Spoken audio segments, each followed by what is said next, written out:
So welcome everyone to this evening's webinar, How to Manage on Game Day. My name is William Harmon, joined by my colleague Emily Martin, who was waiting patiently. So Emily, how are you? Would you like to say hello to everyone? Hi everyone, I'm Emily, National Development Officer, and I hope you enjoy this presentation. Excellent, everyone. So yeah, my name is William Harmon and I'm Head of Coach Education for Ladies Football.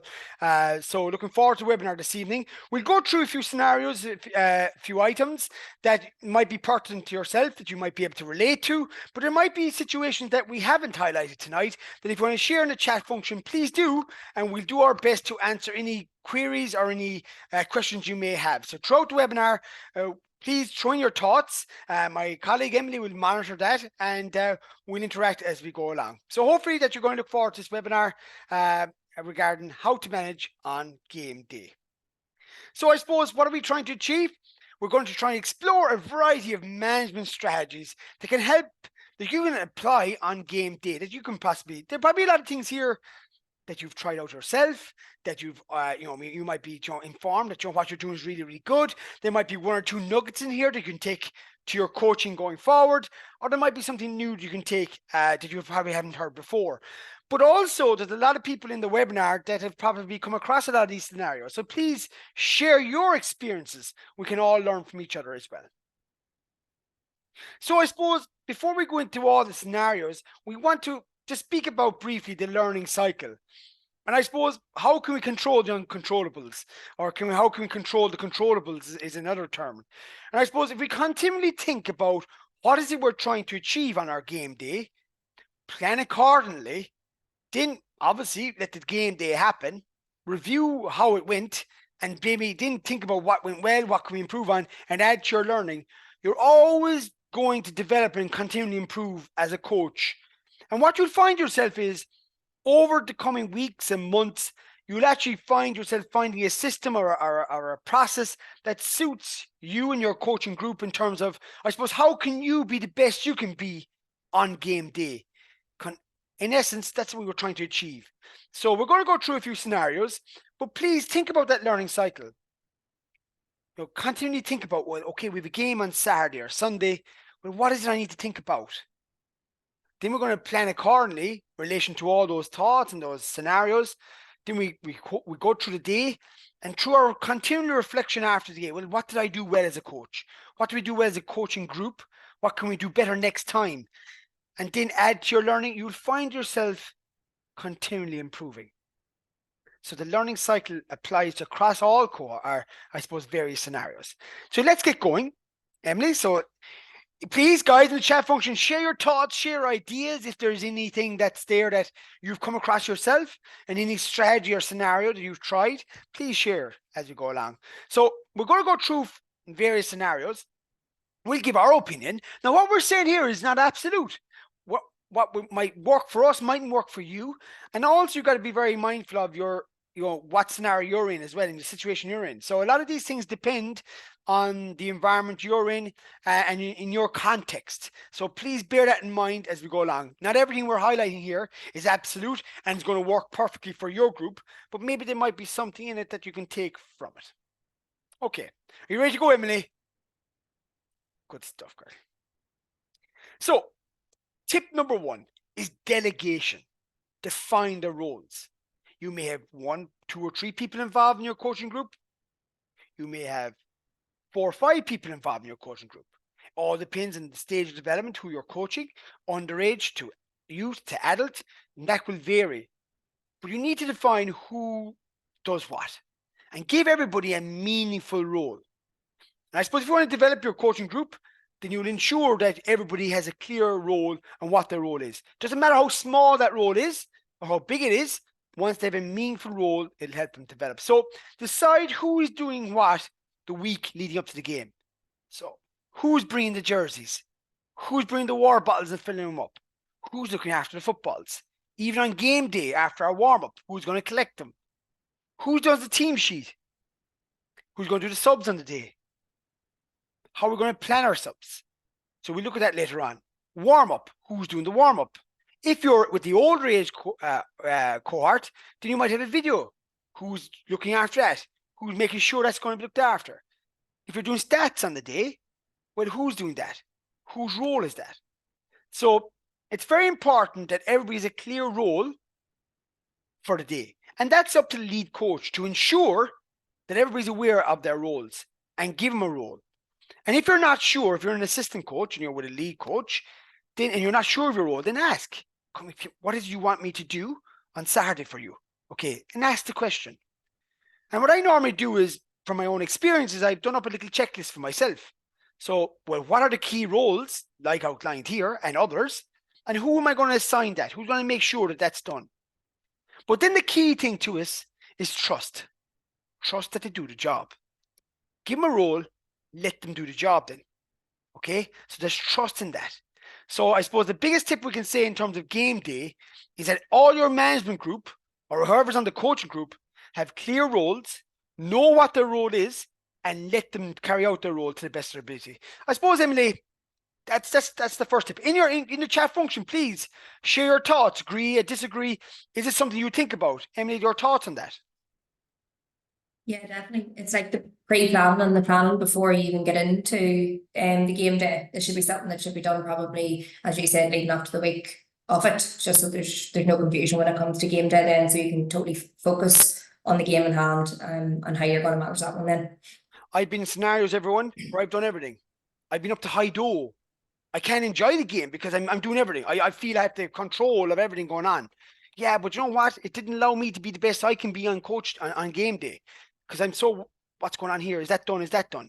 So I found from my own experience that the more I delegate, the more I trust my coaching group, and the more I give them clear and defined roles, it now actually allowed me to be more relaxed, focus on what's important, and actually got me to enjoy game day a lot more. So that's number one. Share your thoughts, and then you can let me know if anything comes through there. So, tip number 2, discuss the what if scenario. You're probably going, William, what is the what if scenario? This will help you make quick decisions, but also maybe better decisions on your game day. So, for example, I'm with a team. I always think about what if. What if our goalkeeper gets injured in warm-up? What do we do? What if one of our full back line gets injured, early in the game? What do we do? What if, someone, our midfielder? What if this? So I always look at the what if scenarios. Now, I won't get bogged down by them, but I'll just take note and we'll discuss it. And by discussing it, it's in my mind. So therefore, when it comes to game day and one of these scenarios present themselves to me, I'm able to deal with it because I've discussed it, I've thought about it, we're very clear. So, for example, our wing forward gets injured in the warm-up, right? We discussed that. Okay, it's Mary that's coming in. Mary, you're ready to go, let's go. Rather than going, what are we going to do? Who's going to fill that position? So it's very important you discuss the what-if scenarios. What could happen? Discuss it. It might never happen, but it'll actually make you more comfortable that, if this scenario does arise or an alternative scenario arise, you will be able to deal with it a lot better because you've thought about it, you've discussed it with your management group, and now you're a lot more relaxed in making the right decision. Emily, would you ever do the what if scenario in the chat function? Is it something you've done yourselves, everyone? Please share your thoughts. Just have a couple coming in there, things from tip number 1. Just so Christina said, I suppose it depends on the number of mentors you have available and also age group of players. And then Andrea said, I give the stats job to a parent, but it is a work in progress, constantly being refined as it was initially too complicated. But now it's more about kick out scores and wides. So simplify it down a bit. We'll Andrew, we'll actually come to that in a minute, Andrew. We'll go into a bit more detail later on, so hold that thought. And Christine, but I would say, get people around you who you trust. You don't have to have an army, but have people around you that you can trust and will do the job and do it really well. Sorry, Emily, I cut across you there. No, you're okay. You just said keen to know if the focus should be on other items. 100%. So guys, even on the game day, in your coaching group, it's very important to get people around you can trust and will assist you throughout the day. Like as I said, or even throughout the year, I found in my initial coaching that, I tried to do everything and it just didn't work out. And I wasn't really enjoying my coaching the way I wanted to be. But now I get good people around me and it allows me to try and be the best I can be in any given scenario. So the what if scenario, everyone, think about it. Is it something you've done before? Yes or no? Y or N in the chat function, please. Let's see, have you used these sort of thoughts before? So tip 3 is timing. So people speak about timing. Like you can time in your players and parents. This is just me now. Again, I'm not saying that you need to do this. I'm not saying that, everyone needs to do it. But for myself, I like to let my players know, or if I'm with an underage team, the parents know the plan of action. So if it's a WhatsApp group, wherever I go, hi everyone, we have a game Saturday at 4:00. Let's be in the dressing room for 3:15. We'll have our team chat at 3:30.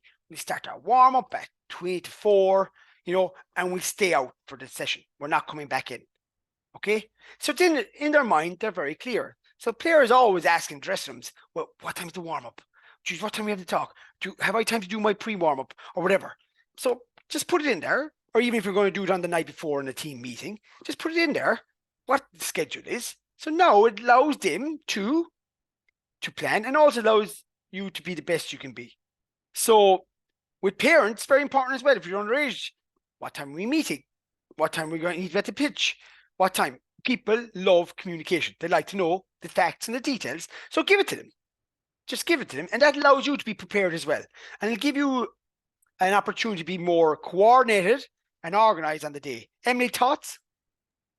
As a player, I always love to know the timings of everything. And I'd say most of my teammates did. We were told when to arrive, what time we were meeting at, how long we had prior to even starting the warm up, the time of the warm up, the team talk, everything was laid out for us. And it just made everything go much more smoothly rather than coming in and, as you said, girls asking questions, getting flustered, and then not actually concentrating on the game. They were more concerned about everything else prior. So Exactly. timing, 100%, very beneficial. It seems very simple, but it plays a massive part. Sorry, Christina's also come in to say we have had what ifs before in relation to positions, and if a certain player is out injured, for example, but probably good to get the thinking cap on otherwise too. Exactly. Because everyone, sometimes we have the obvious, but there's the stuff that we don't think about that could happen in a game.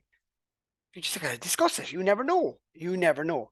Also the timing, sometimes I might put, if I'm with a higher level, maybe an adult team and maybe championship, I might put in the dressing room on the door the actual timings so they can see them. So when they come in, they can look at their watch. I actually put the timings on there and what we're doing. Yeah, look, everybody's different, but just small things like that help with the efficiency of the day and allows us to focus on what we need to focus on. Okay, hopefully these ideas are helping you. Again, guys, please share your thoughts. Love to hear your thoughts, and if there's anything you tried these before or anything else. Tip number 4, plan the warm-up. Yeah, and I suppose this is something that there's a presumption that everybody does it, but not all times we plan it really well. So what is the length of the warm-up? We need to be, if you're probably involved with the older age groups, you mightn't be allowed onto a pitch for a certain time. They might say, geez, you're not allowed onto the pitch until 20 minutes before throw-in. Okay, well, that might affect your warm-up. So, okay, well, how long is the warm-up going to be? Do you do something before you go onto the pitch, or do you start when you get that 20 minutes? Who's doing it? Who's taking the warm-up? What activities do you want included?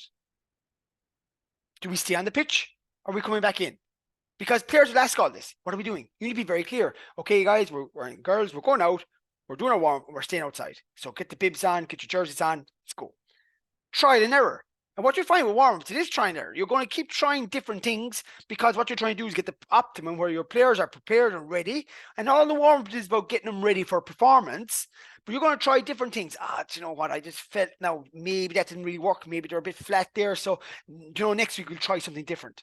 So you're going to keep trial and error until you find near perfect what your warm-up looks like and get more consistent approach then. But it all depends on your circumstances.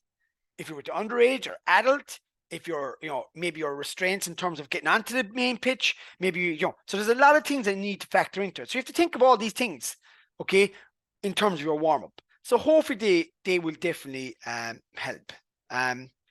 So would you do positions and jerseys at start before warm-up or in the warm-up? Andrew, I always do beforehand. So I name out the team. I go through my team and I go try. I'll do that in a minute, Andrew. You're ahead of me, but I'm going to come to that in a minute, what we do in our team talks and stuff. But normally I do it all beforehand. That's just me though. That's just me. I'd have the team named out. Obviously I might do it the night before. They have their jerseys, they'd be all lined up. And then we're going out, we're ready to go. So they're prepared and they're ready to go in the warm-up and they're preparing for performance. So hopefully that helps. We've started under 14 to meet dressing room and do jerseys and positions. Yeah, Leonie. Yeah, I do that I do that an awful lot as well. So good to hear. Emily, anything you want to add there? No, I think that is everything, but the trial and error one probably plays a massive factor. We did the exact same warm up every single game, no matter what we had. And if it had been cut short, like it all would have been cut short at one stage, but we never missed out anything. And we also always did a trial the training before the match, so we knew exactly what we were doing. So everyone's on the same page. That's a good idea. So do your warm-ups, the warm-up you're doing in the week leading up to the game, or the warm-up you're going to do in game day. So again, there's nothing new. They know what they're doing. And think about this. The warm-up is to prepare for performance. Don't overthink it. Do you know what I mean? Like, just make sure it's logical, or there's a sequence to it, that there's obviously raising intensity, and you want to get them to where you want to be in terms of performance. So practicing it prior to the game day really, really helps, because it's the efficiency did on the day. Apologies.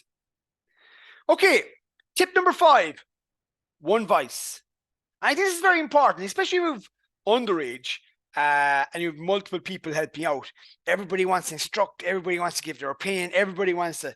But I do believe, in terms of clarity and message, one voice is the best way to go.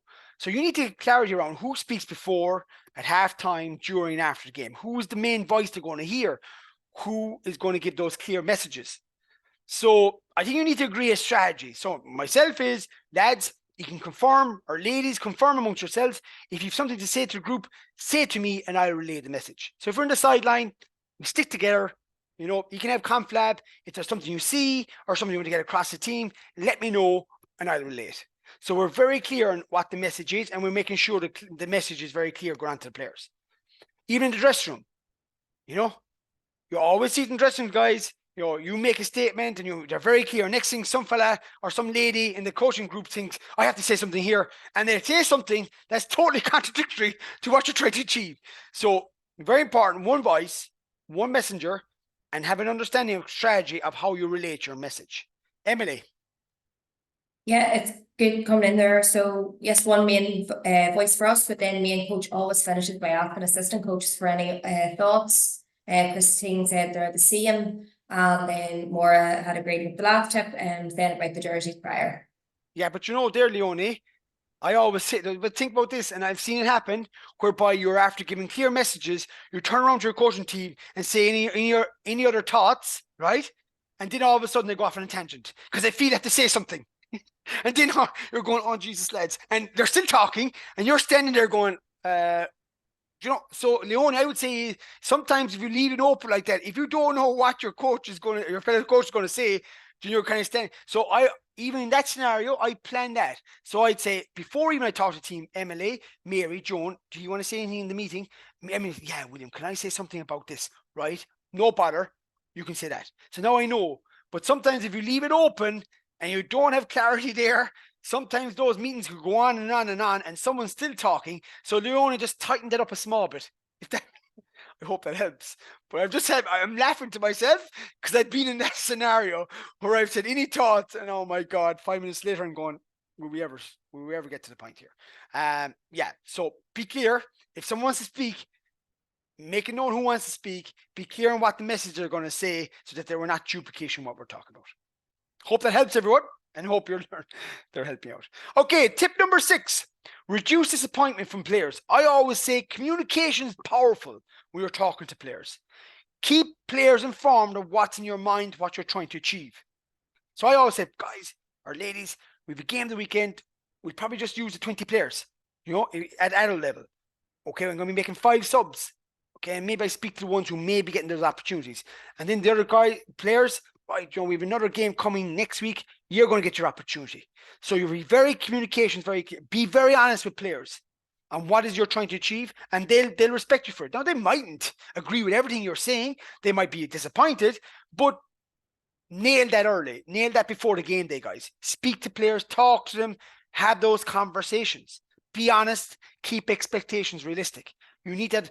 I find it very difficult to name teams, and maybe there's 1 or 2 players on the fringe. I will chat to those players. I'll give that respect to say, come here, Emily, very close. The reason why you're not starting today is because. Now, Emily can give her thoughts. She might be disappointed, but when she goes into the team meeting, and she understands and she respects, what, she's being informed. So I think it's very important we reduce that. You're not going to eradicate it because everybody wants to play football in every game, but it's very important that we keep communication open. No communication leads to negativity. So let's keep communication open. Let's keep those conversations going. Emily, I suppose it's just important that everybody's aware of where they stand in terms of the selection of the team, the reasons behind those selections, that everybody will get an opportunity at some stage. Yeah, 100%. And probably the best thing even for any team or any girls just to know where kind of where they stand, and then they do understand as to maybe why they're not playing. It's the communication plays a massive role, and that's coming from someone who plays senior football, So just think about how someone younger, depending on who you're coaching, just think about how they're feeling, put yourself into their shoes. So absolutely just communicate and just tell them, rather than them thinking something and maybe them thinking worse than what it actually is, as long as you just let them know. And I would say everybody plan those conversations. Plan them. Always think about the receiver. Remember what Emily says, how is the receiver receiving the information? So I actually think about those conversations. So I'm going to have a conversation with Emily tonight. Right, that could be a tough, difficult conversation. Right, what is I going to say? What is he going to say? So therefore, the message gets across the way I wanted to get across. If I'm with underage players, this doesn't come into it because everybody gets an opportunity to play. But at a level, where maybe you might be playing championship games and, not everybody gets an opportunity to play all the time, then therefore it's something just to be cognizant of, really. Okay, tip number 7, manage players at the sideline and how they behave, their role, and that they're focused on the game. I've seen scenarios, and I'm not putting these in because it's something high in the sky stuff. It's something I've experienced myself. For one scenario in a game, there were with a lot of subs. They're right behind me. They're all instructing the players what to do. They were more interested in roaring and shouting at decisions the referee was making and what the opposition were doing and the linesmen. They weren't even thinking about warming up themselves to get ready for even if they might come on. They were all conflabbing. They were right on the sideline. So I just had to think about that. So hold on a second. If this needs to be really efficient in what we're doing, then the subs need to be aware of, okay, guys, every X amount of minutes, 3 of you are warming up. Okay? I want you warming up. No one roaring and shouting from the sideline. You're observing the game. You're observing your position and where you may come on and be very clear. So you just really I suppose, just tighten that up a small bit and just make that a lot more efficient because subs sometimes lose and run themselves as well. So it's very important that they're clear in how they behave and what their role is. Their role is to ensure they're eye on the game, be ready to come on, and be warmed up and sufficient and ready to go whenever called on. So they're not supporters, they're substitutes. They're there to have a role in the day. So be very clear about that. I would be very clear about that prior to every game on what their role is. So that therefore then, that they're tuned in as well and they're not distracting the players around the field to play. So they keep focused. I suppose, Emily, it's just important. And I know something you might even think about, but it's something that I found in 1 or 2 games when I'm involved with teams previously. Oh my God, it got out of control. I couldn't think on the sideline because there's so many voices coming behind. They were chit-chatting and whatever. So it's just important to have that clarity.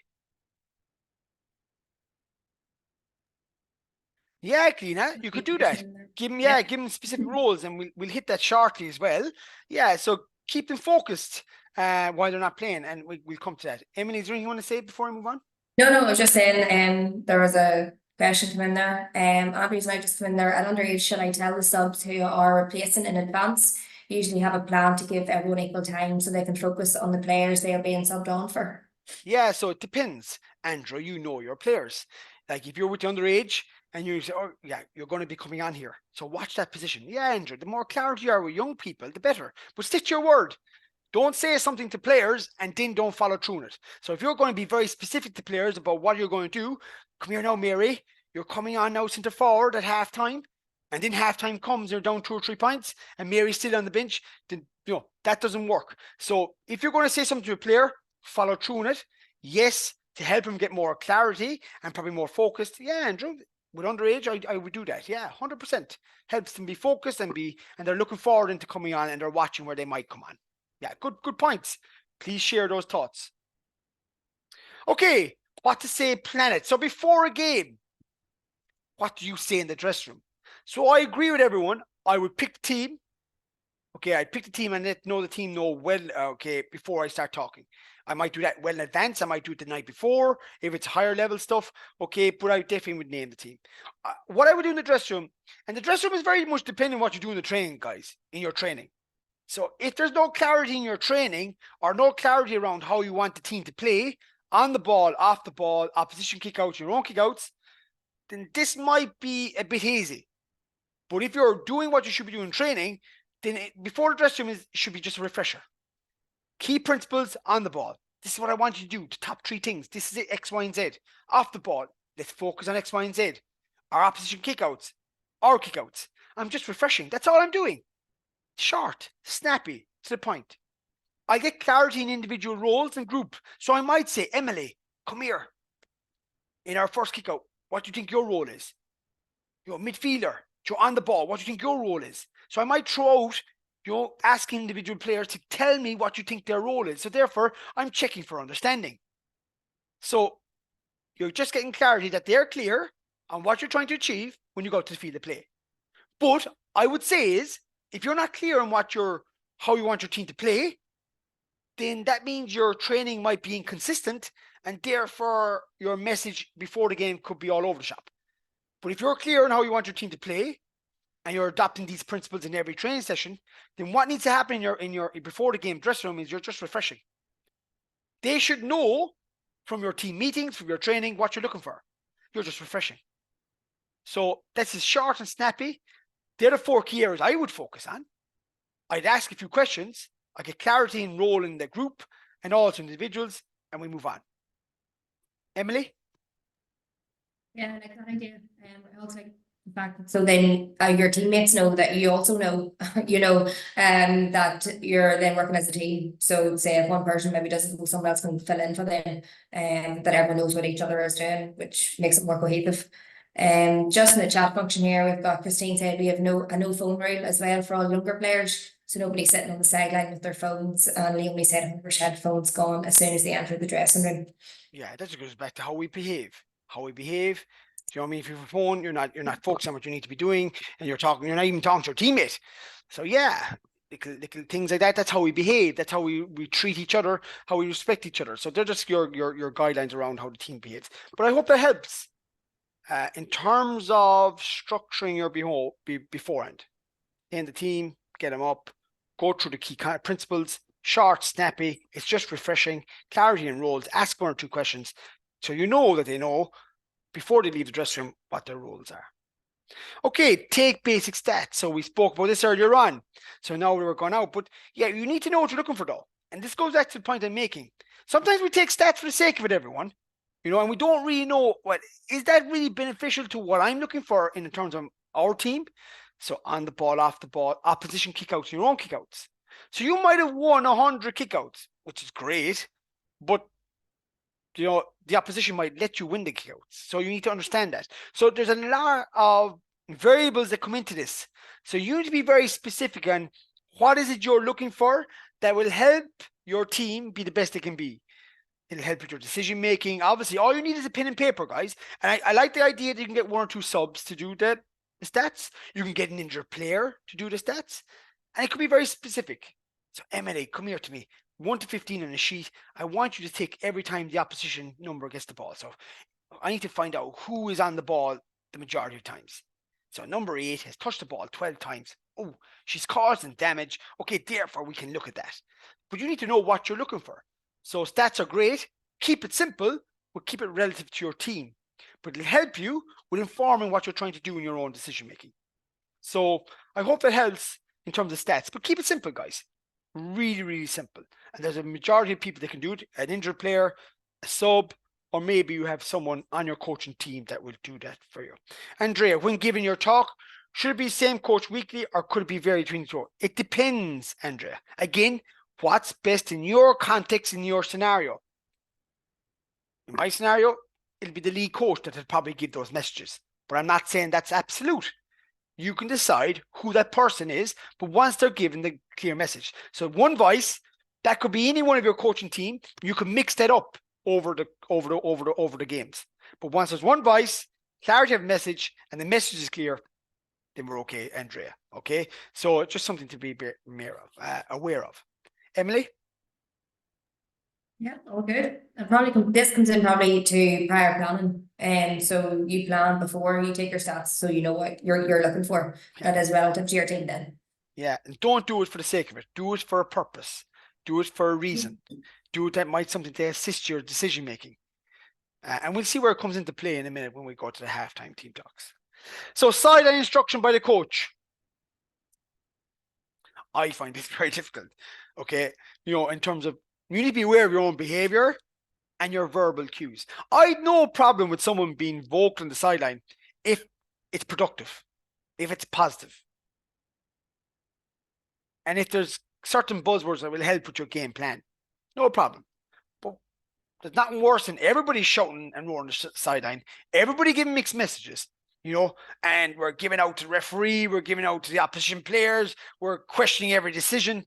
That's not what I'm talking about. I'm talking about if you are giving instruction on the sideline, give meaningful instruction. Obviously, ideally, you stay quiet and you observe what's going on and you only give verbal cues at the right time. So, for example, you might use a break and play. So when there's a break and play, that's your opportunity to talk to a player and give them really, really meaningful information. It might be when you're bringing on a sub, you're giving them a clear task. You're coming in corner forward here. What I'm expecting of you is X, Y, and Z. So there's clarity in the message. And then going back to respect the referee, we have a take a second initiative in LGFA, something that's very important to us. So take a second. There's no point you getting frustrated on something you can't control. The referee gives a decision, something you can't control. So why do we focus? And I think as coaches an awful lot of time, we focus on stuff that we can't control. The weather, the pitch, the opposition, what they're trying to do, the referee. If you're getting caught up on those things, then are you really tuned into what you need to do to be the best you can be? So I'm just throwing out there for you to think about. So who is giving the instruction from the sideline? How is your sideline structured in terms of your coaching team? So I like to keep all our coaching team together. I might walk the sideline wherever I'm allowed, but therefore then I'll come back. If there's anything in this spot, they tell me and I give that instruction at the right time. So everybody's different in the context. So it's just be something to be aware of your own behavior. What are the key verbal cues? But keep it all positive. Keep it positive. Are you getting sidetracked by other stuff that's going on? If you are, then really are you zoned into what you should be focusing on? And that's very difficult, Emily. Yeah, it really is. I think this is probably one of the most important tips, just for you, like as a coach, just to take this all on board. And there's nothing worse than being a player and all you can hear is screaming, and you don't really know what's being said. You're trying to listen to one person, someone else is saying something else, player saying another thing. It's all mixed messages. So try and keep it all coherent. And yeah, absolutely, that respect for the referee is a massive thing. Certainly in this day and age. Yeah, and as I said, guys, if the players observe you being anxious and getting excited, it's going to translate onto the pitch. Like it does. It does. So be cool, calm, collected. Have clarity in how you're going to communicate with your coach on the sideline. Have a bit of an idea in your mind, how would you like to communicate to players? As Christine outlines, there's various ways you can do it. You give one mentor at certain areas of the pitch. But again, you've got to look at the rules and regulations that's allowed around your game as well. So they mightn't be allowed be all around the pitch. So just there are things you be mindful of.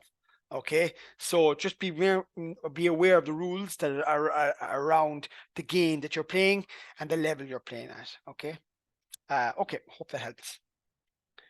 Okay, what to say? Half time. Here we go. We could be down 5 points. We could be up 10 points. Doesn't really matter.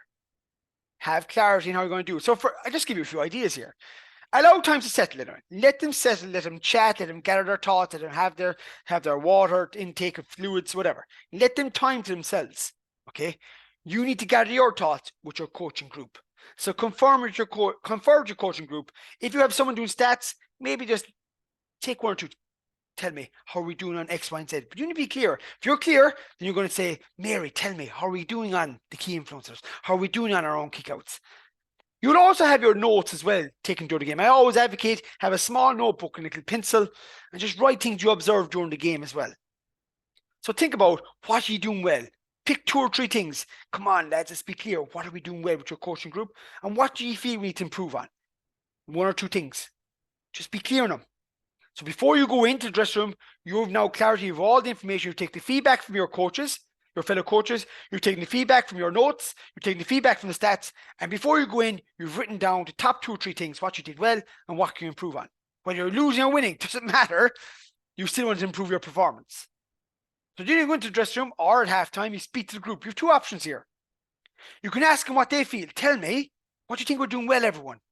Or what do you think we need to improve on? Now, that needs real, you need to be very comfortable with that, because that could go haywire if you don't have this, the control in terms of how to control those discussions. So you need to know what type of coach you are and how you can, in terms of your experience in that. And you didn't highlight what they've missed. Or you could say, right, girls, this is what we're doing really, really well. Always focus on there's always something you're doing well. Even if you're losing, there's always something you're doing really, really well. But you know what? In order to improve, this is what we need to do. So you're really, really clear. So then you agree as a group, okay, tell me, what are we going to do in the second half? Come on, bring it back to them. What are the top 2 or 3 things? Get the information back from them so they're clear going out. What does he need to do? So tell me, what do we do in the second half? To get real clarity about what they must do to improve their performance. I've seen coaches bang tables, hold a jersey, roar and shout, but I often wonder, okay, yes, there might be time you need to G up a team, but I often wonder, are they going out with clarity in their minds what they need to do to improve? So yeah, they might be going out all excited, but are they clear in their minds what they need to improve on? So just something for you to think about. I hope that, Emily, what's your thoughts on that structure? Yeah, that's great. And I suppose it depends just how you are as a coach. There's some circumstances where you definitely should come into the group and ask how they feel, and then others you should come in and maybe say, as I said, positive, and then what can be improved on. So it kind of maybe depends on the game and the scenario. Andrew's come in and just said, at underage, I choose 1 forward and I'm back to speak to those players and ask one thing going well and one thing we can do better and get them to discuss it themselves. Yeah, and again, Andrew, that goes back to you know your group. If that works for your group and you know those conversations are positive and productive and have a positive impact, great. But everybody you need to know your group. You need to know what's the best strategy that suits your group, which is very important. So that's the point I'm making about various options. What's the right option for your group? Okay? Because sometimes you leave it open to players, they're all talking and Jesus, it's all over the shop. So you know your group, you know when to be very clear and very concise. But what's very important at half times that they're going out knowing what must we do to improve. And it's all about performance and improving his performance. Even if we're up 10 points or down 10 points, you still have to bring that level of clarity in their minds so they can go out and improve. Hope that helps. That structure. Okay, we're nearly there. Remove emotion. I suppose this goes back to my point earlier on. Focus on what's important. What is it we need to try to do to be the best we can be? And sometimes this could come in if we're playing a neighbor or a rival team. Or you know what? It's a championship game. So then we feel we have to change our demeanor. We have to be banging tables. We have to show how much it means to us. And yeah, there's a place for all that at times, maybe. But really, what is important? What must we do so we can perform to be the best we can be? Okay, that's important. So remove emotion from the bigger picture. So you have to remove yourself from that. So your job is to help them be clear in their minds what is they must do to be the best they can be. Sometimes there's a lot of noise going on, guys. It's a lot of noise, and there's, but then when it comes to the crunch in the game, we can't deal with the pressures that apply to us because, we're not really clear in our minds where we want to go. So just remove the emotion, be cool, calm, collected, be clear in your mind what you're looking for. So therefore, when you're watching the game, you can now see what's going on. You can make better decisions. Okay? If you're up and down the sideline roaring and shouting at every decision, every decision the referee makes and the opposition do, then are you really clear on do you know what you're looking for? Can you see what needs to be done? I question that. So just something to be mindful of is, obviously there's times you need to show emotion and there's the right times to do that. But then I suppose in the essence in general, you need to be really, really controlled in your thought process. Emily, I suppose it's getting the balance right too in that too. Yeah, absolutely. As you said, if you're playing like a neighbour or a championship match, emotions are going to be heightened at best of times because of the scenario you're in. But it's how you then conduct yourself in that. And if you come across up to Hido, your players are going to come across up to Hido. They're going to panic them. There's nerves. So if you're cool, calm, collected, as Will said, hopefully that'll transpire into the girls then once you're playing. But yeah, easier said than done, don't get me wrong, but should definitely try and work on that. Yeah. Even if it's just a league, should maybe try and work on maybe a league game or a friendly or a challenge game to see if you can do that. To see then if you practice it, it might make it easier when it comes to the front there. But I think, Emily, it comes back to, as a coach, being comfortable on who you are, being a person that's not worried about what goes on outside, which we'll speak about in a minute. Being a coach who's very clear in how you want your team to play, being very clear on that. All that will help with this. I feel sometimes we could get frustrated, or maybe let our emotions get the better of us when we're not clear on all those things.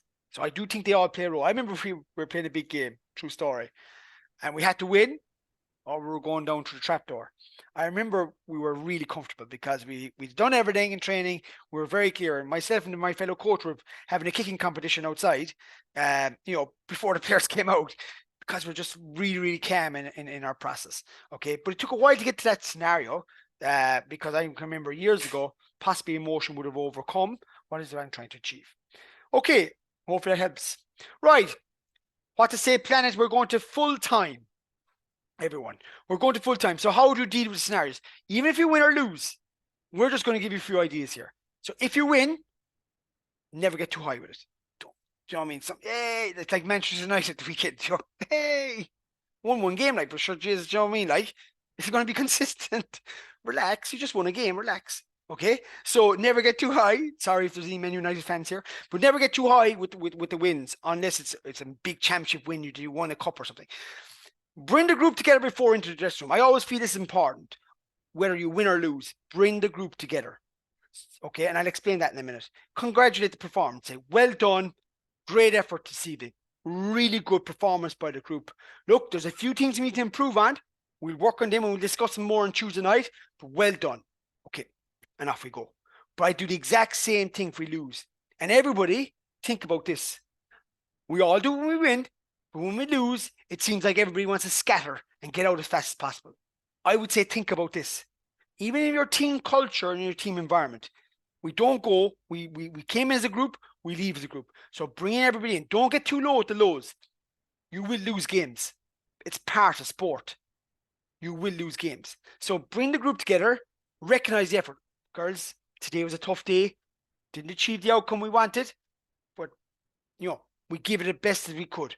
However, what we'll do next Tuesday night is we'll look at things we can improve on, so we'll try and be better in the next game. Keep it short. Okay, girls, let's all go in together now and move on. You'll be amazed by doing that where the mindset of the group will be when they're leaving the dressing room versus when they just lose and they go straight in the dressing room and out into the car and home. So that's just my opinion. That's something I probably would advocate and something I would advocate in my own practice. But I think we all do when we win. We're all high-fiving. But when we lose, then it's a case of, Jesus, something, we have to really do something different. No. So what's your thoughts on that, everyone? Emily, what's your thoughts on that? Yeah, absolutely. That one thing, bring group together before going into the dressing room when you lose. We did that. Thankfully, it wasn't too many times last year, but it was something we always did. And as you said, you do feel different than just getting your stuff and going on home, because then your emotions are high. Really great for team morale. I remember years ago, we had a coach that actually stormed off after a game. Like, that made us feel as if it was our fault, instead of them, setting themselves, coming to chat to us, and basically just make it simple. Then we were going into the next training session scared to go to the session because we didn't know what it was going to be like because nothing was said. So just think about that. Now, obviously, hopefully that wouldn't be done. Our managers would all stop and talk, because we always went to a team huddle we have a wee thing that we do before a game if we lose, or sorry, after a game if we lose and after a game if we win, and we continue to do that. So it's just about team morale and your culture within your team. So I think probably what to say in the losing part is probably more important than maybe what you would say at the winning part. Yeah, but keep it short, everyone. Yeah. Don't start going through everything that you did wrong. Keep it short. Girls, that was tough. That was a tough day now. That was a tough day. We're okay though. We'll keep going. We'll keep at it. We'll try and improve next day. Yeah, we can try and improve. And you need to show that strength and show the group that we're okay here. Even though you're disappointed inside, the players are, we're okay here and we move on. It's sport at the end of the day, lads. There's always another game. There's always another game. And you know what? You're going to come up against teams that are better than you on the day, and that's life. You just move on. So don't get too high with the highs. Think about Man United. Let me know where they are now in a few weeks' time. And don't get too low with the lows. Because you know what? Just keep that balance. Keep that balance, okay? And there is a time then when you can really, really celebrate. Okay, right, the last 2 or 3. Ignore the noise. Everyone seems to have an opinion. Do you ever notice that, everyone? Everyone seems to have an opinion on something. There's all experts out there, in particular over the fence, okay? But what I would suggest to you is, on your day, just focus on the people who are important. They're the people you have beside you in your coaching group. They're the ones and the opinions that matter. What's going on behind the fence doesn't really come into it, because they don't know what you do in training. They don't know your game plan, okay? They're just, they know it all. So really, the people beside you are the people you listen to, because they're the people that want what's best for the team and they have the right intentions. So try and ignore the noise. Shut it out. Sometimes, I'd be smiling away at it, but shut it out. And we speak about parents in a minute when you're underage. But I would say, if you're really focused on what you're trying to achieve, you probably won't hear a lot of that going on, okay? But really, the only people that you need to listen to are the people who are beside you. And don't be making decisions because you heard some person behind the fence saying something, because they don't know the context of how you play and how you set up. Not easy, Emily, but if you're clear and composed and you've thought about all your scenarios, you should be able to deal with that handy. Address the issue. And I suppose this probably comes with underage, where you have parents. And look, all parents out there want what's best for their kid. They want their team to do well, and they may coach their own kids or their own kids on the field of play. But what's very important here is, I would say, is eliminate what this potential issue. So if I'm with an underage team, communication is important. Again, if you don't communicate, negativity will fill it. So listen to the parent. Hi parents, how are you? My name is William. My coaching staff is Emily, Sheila, and Joan. Here's what we're trying to achieve this year with the team. We feel you play a very important role here. So, and one of those roles is just let the kids play. So on game day, please support them, encourage good play, clap when we score, clap with good effort. But you know what? Let's just remove ourselves from instructing the players. But if you find it's continuing going on, you observe it, then address the issue. Do you need to have a conversation with that parent about, come here, look, this is what we're trying to do. You play a very, very important role here, and you just had that conversation. Okay, so, or you have to have a chat to a player. So if there's a player on that you need to chat to that maybe was ill-disciplined in the game, then have that chat with that player about what's expected of them, so that the next time we try and probably adhere to something on the game day, then we don't have those issues. So I would say address those issues, guys, or concerns early, so therefore then allows game day to be more, have a flow and more enjoyable for everybody. I hope that helps, but I think you need to be clear, parent, what the role is. And I think when they're very clear on what their role is, then they'll buy into it and they'll support you in what you're trying to do. But if you do have parents probably unknowns themselves, they might be doing unknowns themselves, just have that conversation in a nice way. Okay, look, come here, if possible. Okay, and it happened to me once whereby a coach told me, okay, listen, William, come here, you need to probably, I was umpire, you need to probably stop that. I understood it. Get it. I get it. Okay. Emily, I think it's something that probably come more so underage than adults. Yeah, I would imagine so. You'll probably get the odd parent maybe at an older level, but it's just the odd thing. But yeah, just be conscious, obviously, if you are a parent, or just think again of the underage players, they're hearing someone shouting, maybe their mum shouting, their dad shouting, or their friend's mum or dad shouting. It's just something to think of, like they're trying to focus and have fun. So maybe just kind of like remove yourself from the situation, as in to just let them play. It's just a bit of fun. And guys, don't have it on the side end of a game and turn around and say, "Will you shut up?" You know what I mean? Like, cause they're so time the right time to have that conversation. If it's something you observe, have the conversation at the right time, and try and eliminate that, and that'll help going forward. Sorry to interrupt you there, Will. Sorry. I'm just when there, what should we do if there is abuse or verbal, etc., on and off the field, particularly opposition players or parents? Comes back to code of behavior and conduct. You know, if that's going on, you know, in terms of yourselves, number one, look after yourselves. So there's a code of behavior that every time a person becomes a member of our clubs, there's a certain code of behavior conduct everybody signs up to: supporters, parents, players, coaches. So if there's abuse on our side from your own group, then it needs to be dealt with by the club. But if it's happening on the opposition side, then report that. It needs to be reported to the referee. The referee can then report it to the relevant committee in charge, and you know the club is possibly going to be dealt with in that scenario. So if you see anything that's untoward, guys, just inform the referee that the referee put in the report, and maybe then therefore that's going to be given to the relevant committee who will deal with the scenario. So report it. You know, if something's going on, just report it to the right channels, and therefore then it will be hopefully dealt by in the right way. So Andrew, look after your own side in terms of the club and how you behave, because they've signed up to code of conduct. But also, if you notice it going on with the opposition and the opposition players, then obviously you report that. Hopefully the referee will report it, maybe inform the secretary of what's going on. They will inform the county board or the relevant committee in charge of the fixture. They'll observe this behaviour over time, and hopefully that will be dealt with as well. But if we ignore it, it won't go away. So I definitely think we should make people aware of those behaviours, because it's not the way to go. But having said that, guys, you can't control what the opposition do. You can't control how the opposition behaves. All you can control is how you behave. Okay? And that's all you need to focus on. But if you see something that's not, I suppose, in line with what we're trying to achieve, then just report it to the relevant authorities and they'll deal with it. Hope that answers your question. Okay. Last tips of the day is enjoy your game day. I actually now enjoy game day.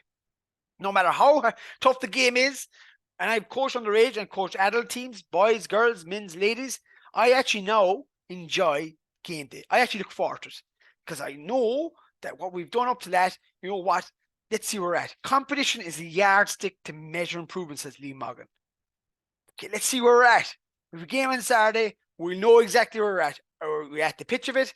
Do we need to improve further? Or do you know what, we're in a good place, but we can still improve X, Y, and Z. So accept it's not going to be easy. Recognize you're not going to win every game. And you know what? If you're prepared well, you have a chance. So if you think about what you're doing, you plan accordingly, and you deliver with all these tips and ideas, you continue to think about and reflect on what you're doing, then you'll improve as you go along. So I've got to the stage in my career whereby I enjoy game day. I look forward to it. I go there with a smile, and I inform. I don't know what's going to happen, but you know what? I know that we've done sufficient work to allow us to give us a chance. And let's see where it takes us. And I let my players know that we're where we are in our journey. And I let my players know that, you know what? The outcome is what we were going after, but we have a lot of things to do in order to achieve that. And some days things will go for you, some things won't. So it's really being comfortable in your skin and yourself in terms of that. So there's a lot of other stuff needs to happen to get to where you need to be here. But you need to enjoy it, everyone. Because if you enjoy something, you're now going to be in more control and you'll make better decisions as a result. But if all the other things that we've spoke about aren't in place or not where they should be, then you might be going in with it, you know, be anxious, be frustrated, maybe your emotions can overcome you as a result. So hopefully that helps. I suppose, Emily, that's what we're all trying to get to eventually, that we enjoy the amphitheater of game day. Yeah, absolutely. Yeah, they don't come around really that often. When you think about it, you probably train more than you actually have a game day. So they're really a privilege. Speaking from experience, someone with an injury right now won't be able to play it for over a year. So enjoy the game days when you have them. Yeah, and it should be a privilege to be able to be there. Excellent. So everyone, in your chat function, let us know what you take from tonight. We hope there's probably loads of other things. If you want to share in the chat function, is there any other things you want us to discuss? Please do. We just touched on, items that possibly are very pertinent. And also, I was looking at the registration, and these are a lot of things that came up. So hopefully, we answered a lot of your queries throughout tonight. But in the chat function, tell us, what did you take from tonight? I suppose, Emily, what would be the one standout thing for you that you would, you feel coaches could help them and probably being the best they can be on a game day? Yeah, I probably think it's the prior planning. Just have everything set out, and that's from who's doing what, your team talks, everything. And the more prepared you are, the better you're going to come across to your players, and the more the players are going to actually enjoy the game then as well. Andrea just in there said, thanks for today, excellent format, consistency and approach on game day, one voice, and managing a win the same way as you would lose in a game. Preparation's key.